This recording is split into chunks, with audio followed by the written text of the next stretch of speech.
మీరు బీజేపీ పార్టీని ప్రజల కోసం నడుపుతున్నారా, రేవంత్ రెడ్డిని కాపాడడం కోసం నడుపుతున్నారా? మీరు రేవంత్ రెడ్డి రక్షకులా? మీరేమన్నా రక్షకులా? మీరేమన్నా కేంద్ర మంత్రులు ఉంటారు, పెద్ద పెద్ద నాయకులు ఉంటారు, నోరిప్పితే ఆగకుండా అడ్డమైన భాష అంతా మీరు కేసీఆర్ గారి పైన, బీఆర్ఎస్ పార్టీ పైన మాట్లాడతారు. మరి ఎందుకో ఈ గ్రూప్ 1 అంశం మీద, తర్వాత ఈ తీర్పు పైన, ఇవాళ ఎస్ఎల్పీ వేస్తా అన్న తీరు పైన, రివ్యూ పిటిషన్ వేస్తా అన్న తీరు పైన ఎందుకో మాట్లాడరు మీరు? సినిమా డ్రామా చేసిండ్రు బండి సంజయ్ గారు. ఒకరోజు మొత్తం బ్యానెట్ ఎక్కి నిలబడ్డాడు అశోక్ నగర్లో. ఎక్కడ పోయింది ఆయన? మేమందరం పోయినమేయాలా? ఏదో విద్యార్థులంతా పాపం ర్యాలీ చేస్తున్నారు కదా అని మేము పోతే, మా ర్యాలీలో మీరెట్లు, అరే మీ ర్యాలీంద్ర భయ్, విద్యార్థుల ర్యాలీ, ఏదో ఉద్యమం జరుగుతుంది కదా అని అంటే మా మీద దాడి చేసే ప్రయత్నాలు కూడా చేసింది. మళ్ళీ సిగ్గు లేకుండా మీకు దాడి చేసే ప్రయత్నం చేసినా మీకు బుద్ధి రాలేదని మళ్ళీ ప్రెస్ మీట్లు పెడతారు ఆడిడ. నేను అడుగుతా ఉన్నాను ఇలా, బండి సంజయ్ గారు, why are you not talking sir?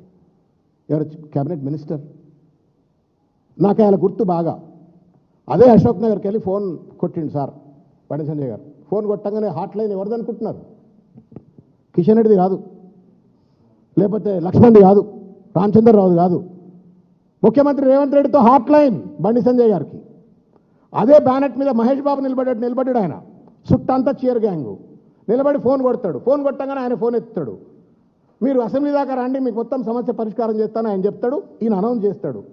సరే, జరిగిన ఎగ్జామ్లు, తతంగము, వయలేషన్స్, కోర్టు కేసు ఇదంతా మీరు చూస్తూనే ఉన్నారు. నేను అడుగుతా ఉన్నా బండి సంజయ్ గారు, అంత హాట్ లైన్ సంబంధాలు ఉన్నాయి కదా సార్, మరి రిట్ పిటిషన్ వేయొద్దని చెప్పండి సార్, రిట్ అపీల్ చేయొద్దని చెప్పండి సార్, ఎస్ఎల్పీ వేయొద్దని చెప్పండి సార్.